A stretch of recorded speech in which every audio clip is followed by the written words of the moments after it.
courage is grace under pressure. Dust lifts off the road to Balaclava beyond the ridge. Muskets crack and settle into human sound. A woman rides toward it with saddlebags of lint, laudanum, peppermints, mustard, soap, and soup bones. The soldiers call her Mother Seacole. Committees didn't send her. Need did. This is a story about nursing.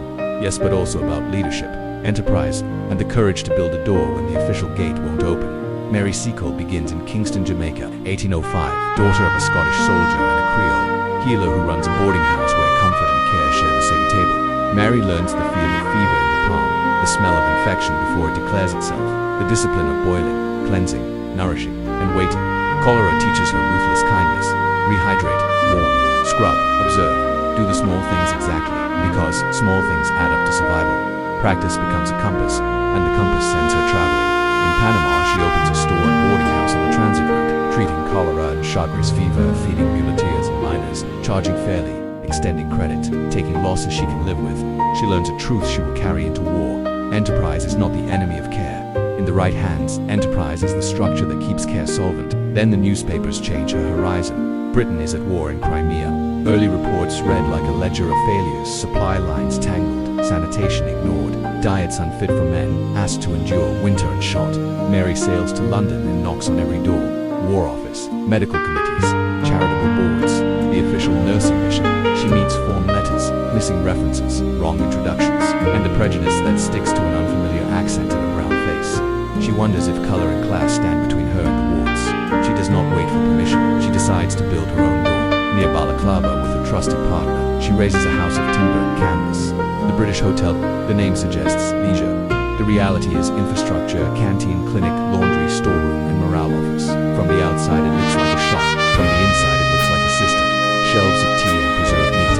Hooks of clean shirts and socks. A ledger open to fair prices and noted credit. Along the back wall, linen, lint, soap. The neat order of someone who knows cleanliness is not decoration, it is strategy. A pot of broth simmers like a promise. She feeds, launders, nurses, and listens. The hotel earns, and the receipts cycle into carefree supplies, hired hands.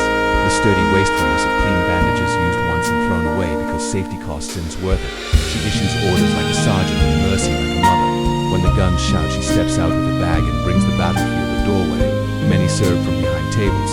Mary went to the line. She dressed wounds under fire and carried water where it was dangerous to walk. Her kit was humble cordials, lint, antiseptics, ointments, but her advantage was proximity. She could tell a man who needed a surgeon's knife from a man who needed hot soup, clean socks, and a story from anywhere else. Diaries describe a patch of battlefield dotted with figures bent over the fallen, one bright kerchief at the center. When the official wagons finally improved, she kept going, because war does not pause for logistics. Proximity cost her, money ran low, accounts ran red. But Nia wasn't a pose, it was method. You cannot know what to build if you will not stand where the problem breathes. When the fighting ended, glory was loud and invoices louder. Mary returned to London nearly bankrupt.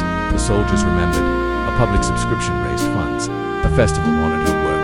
She wrote a memoir, Wonderful Adventures of Mrs. Seacole, and many lands brisk witty, unsentimental writing paid bills. But it did more. It closed loops with gratitude, drew a clean line between myth and method, and named the work so others could repeat it. Wound care, warmth, sanitation, nutrition, commerce. She refused a false choice between nurse and shopkeeper. In a field broken by logistics, the ledger was a medical tool. That is the story. Here is the frame it hands us. Build the door. When the gate is closed by prejudice, indifference, or bureaucracy, don't mistake the gate for fate. Ask what the need requires and what structure keeps care alive. The British Hotel was compassion with a backbone. Food for body and morale, laundry for dignity and sanitation, a storeroom you could trust, a ledger that made fairness visible. Walk toward the sound. We posture about empathy from far away. Mary chose proximity. Go where the confusion is loudest, because that's where information is sharpest. Sit in the support queue. Ride with the driver. Shadow a nurse all night. Proximity is calibration, not theater. Write the story. After the war, Mary didn't vanish into bitterness. She documented what she did and what it cost. If you've built a door, leave the hinges where someone can find them. Tell your method plainly, not as a boast, but as a manual. Mary Seacole stands on her own. Round Jamaica, Panama, Crimea healer, entrepreneur, writer. What made her work endure wasn't sentiment. It was standards, cleanliness as infrastructure, food as medicine and morale, fair prices as policy, tough love for the reckless, soft words for the shattered. Wherever the art of medicine is loved, the old line goes, there is also a love of humanity. She loved both, and she understood the arithmetic that joins them. What you can stock, you can serve. what you can account for, you can continue. If this sharpened your view of leadership, carry her blueprint with you. Build the door, walk toward the sound, write the story, then go do your work like someone's life depends on it, because, in ways you may never see, it just might.